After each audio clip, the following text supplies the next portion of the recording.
There are like whole pieces of the enterprise that exist on a PowerPoint that when you go to battle, you will find out do not exist. And this, whatever country you're in this room, if you are in the West, this is a problem you have. A day of battlefield, you will find out. This is one of the advantages the Ukrainians had. They essentially started from nothing.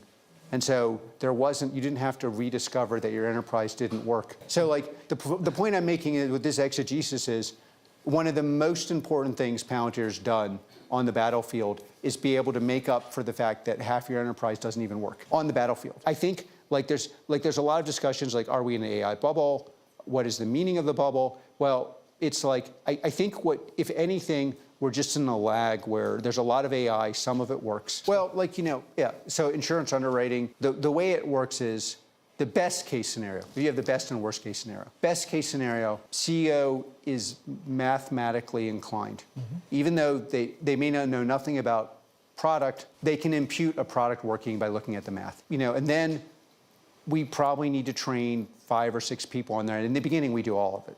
And then we transfer that as much as we can to them, or we're trying to partner with people who can do that with us. You need a small number of people, but we still need more than we have. In a lot of these things, there's a speed question, but I think like with a lot of our companies, it's like we can take out, in the area we go in, up to 80% of your cost and improve your top line dramatically. But it really depends on the use case and what we're doing. And then there's the speed function, which is we can, in the past 5 years ago, that would take us a year. Sure. Now it could take a week. Yeah. I think one of the unfortunate things of the narrative in the West is it will destroy humanity's jobs of you went to an elite school and you studied philosophy. Use myself as an example. I did too. Yeah, hopefully you have some other skill. That one is going to be hard to market.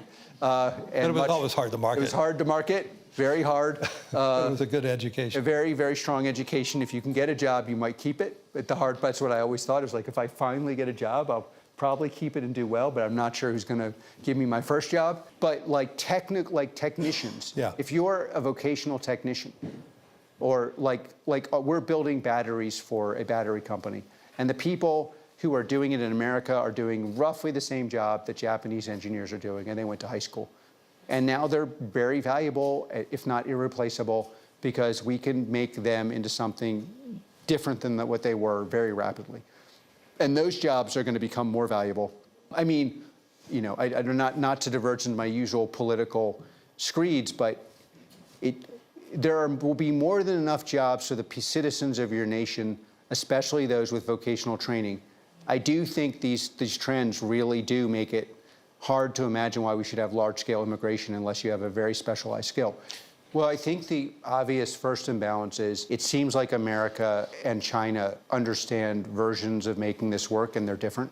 Yes. But they both work, and they work at scale, and I think that is very likely to accelerate way beyond what most people believe is possible. Like the discount rate, I think, not in the short term, but in the long term, is way too high on what will be done and how this will impact every aspect of our society.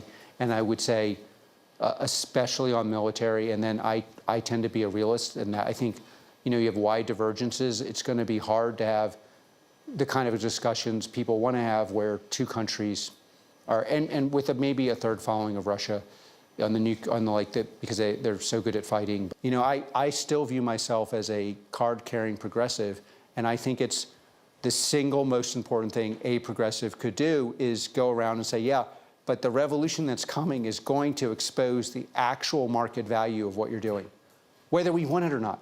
It's like I don't even want to know the market value of some of this stuff.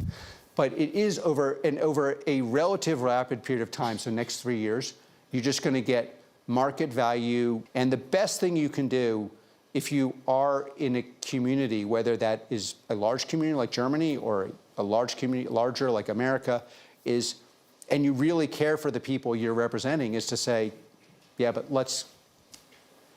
we have to kind of look closely at what load we can bear.